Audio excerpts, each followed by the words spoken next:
Jezebel did something very interesting and I think a little controversial. They went through a bunch of different Twitter pages and they looked for racist tweets about Obama's re-election. And what they did is they found a bunch of high schoolers who tweeted these very, very hideous things about Obama. And then they contacted school administrators about those tweets. One student wrote, and I'm going to read you what it says verbatim, "No nigger should lead this country. Hashtag Romney." Another student writes, "About time we get this monkey out of office. Hashtag go back to the zoo."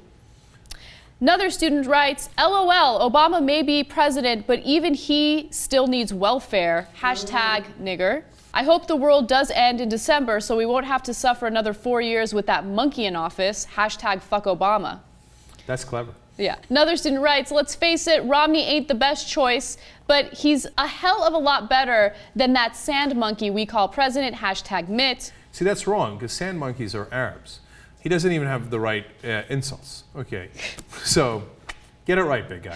These are high school kids. You know, their brains haven't fully developed yet. They obviously have stupid parents. They do. They have stupid, hateful parents, and they've been hearing these racist things.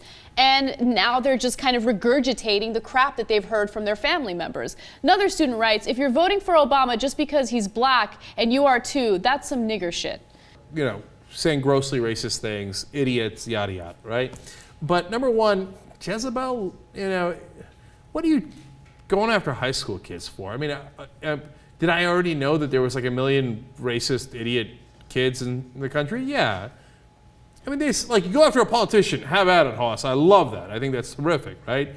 Or somebody that has some degree of power, a big contributor, etc. It seems like you're picking on kids. And then the other part of it is, what do the schools do with this? Should they have done it? So some of the schools already knew about the tweets. A lot of the schools wouldn't respond to Jezebel. Some of the schools would respond to Jezebel and say, you know, we're glad that you brought this to our attention. This goes against our code of ethics, our code of conduct, and as a result, you know, this student will be punished for it. I don't know if any of these students were expelled or suspended. The administrators wouldn't get into detail as to what the discipline was, but I'm actually torn on what Jezebel did, because on one hand, I agree with you. These are high school students. They don't know better. And this article will exist forever on the internet. And these people have been identified not just by their names, but which schools they've gone to, which cities they live in. And as a result, I think that, you know, employers might hold it against them for the rest of their lives.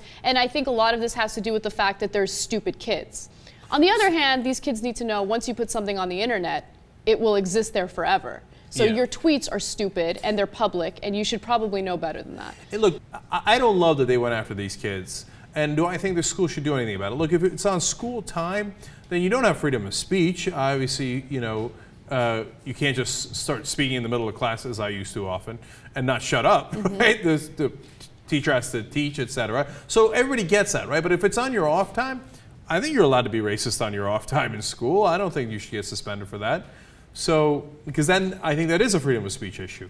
So a lot of these schools do address social media, though, which is interesting. I think that this might be up for debate in like the courts sometime in the future, because, you know, the code of conduct, code of ethics in some of these schools includes social media, and they specifically say that you cannot represent your school in a negative fashion. Well, maybe there's an opportunity, because as you said, Anna, a lot of people did stupid things in high school, and then they grow out of it. A lot of them don't, and they become the parents that are these stupid kids, and they pass on more of this ignorance.